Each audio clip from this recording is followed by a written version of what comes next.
Hello, everyone, and welcome back to The Explainer. Today, we're unpacking something absolutely fascinating. It's about how our minds actually process truth, how we form our convictions, and really, the hidden mechanics behind literally every single argument you've ever had.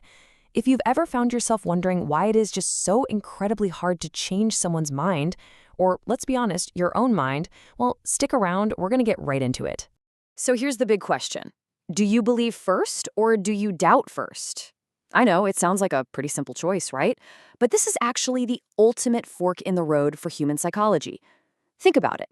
When you're presented with brand new information, what is your brain's very first reflex? Do we just accept a conclusion right away and then sort of run around looking for reasons to justify it? Or do we act like skeptics, doubting the premise right out of the gate and only rationalizing after we've, done the math? Section 1. Approach 1. Believe first. Okay, let's dive into this. In this approach, your mind basically just immediately plants a flag in the ground. You start with a rock-solid conclusion. X is true. Before any actual research is done, before a single fact is checked, the verdict is already in. You've accepted the premise. It's this immediate, gut-level acceptance. Boom, true.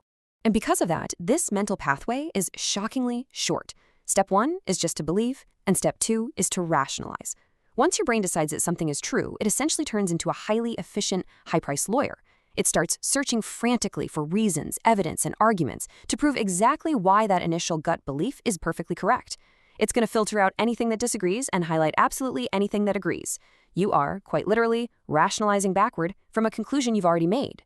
Now, you might be wondering, why on earth would our brains work this way? Well, because it's deeply evolutionarily useful. Believing first is actually a massive tool for our identity, our motivation, our sense of belonging, and just taking action in general. I mean, we're social creatures, right? We often need a working belief just to fit into a community or to feel motivated enough to wake up in the morning, or honestly, just to put one foot in front of the other. Sometimes you just don't have the luxury of perfectly analyzing a complex situation. You just need a belief so you can move forward. But, and this is a big but, this biological shortcut comes with a massive, glaring vulnerability. The fatal weakness of this believe-first approach is that it makes you remarkably, and honestly dangerously, good at defending something that was never actually true to begin with.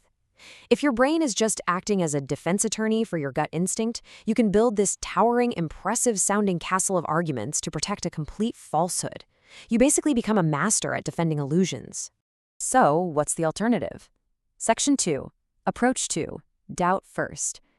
Let's look at how the other half lives. This approach all begins with one exact sentence. I don't know whether X is true. Just take a second to consider the humility in that statement. Instead of immediately planting a flag, you're stepping back and looking at a blank slate. You are willingly standing in that kind of uncomfortable space of not knowing, acknowledging that, hey, the truth is yet to be determined here. And doing that creates a slightly longer but way sturdier mental pipeline. First comes the doubt.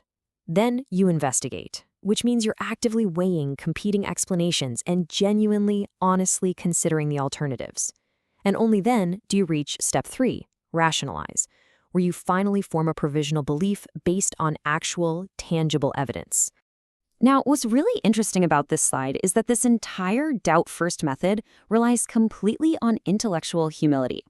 This is simply the mature recognition that, your current beliefs might be entirely incorrect. It aligns perfectly with scientific thinking.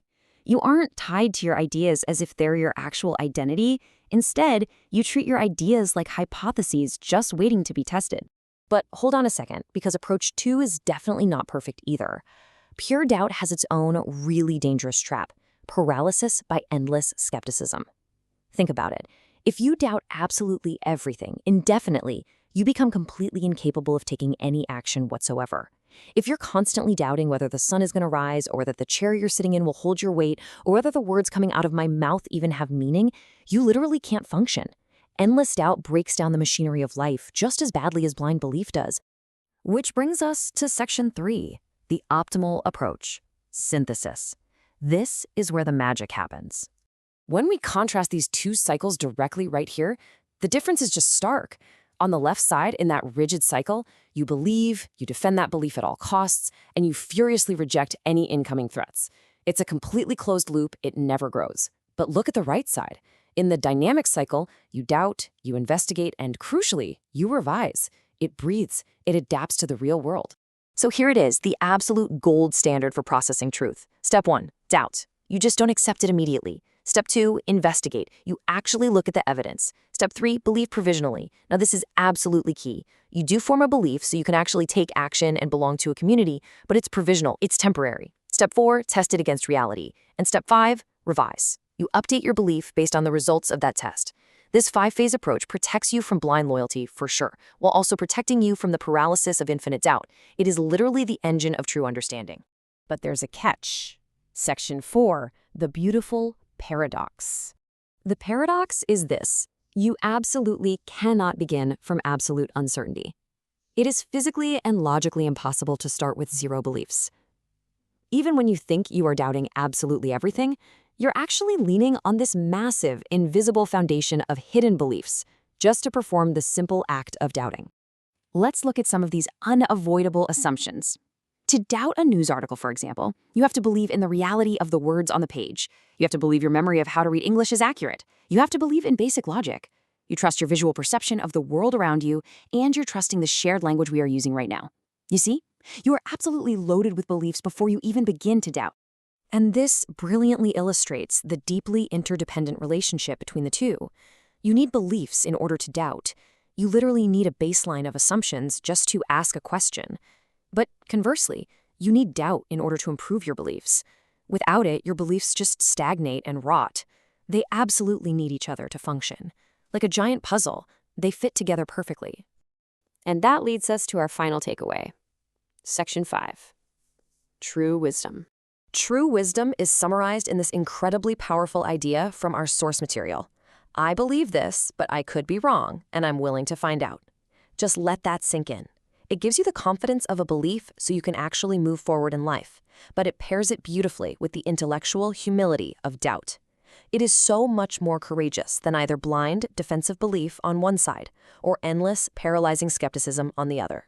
So I'll leave you with this final thought and question. Are you willing to find out? The next time you feel deeply, passionately convinced of something, just pause and ask yourself, are you holding a provisional belief, or are you just aggressively defending a gut assumption? Embrace the doubt, investigate honestly, and always, always be willing to revise. Thank you so much for joining me today on this explainer. Stay curious, stay humble, and have an absolutely fantastic day.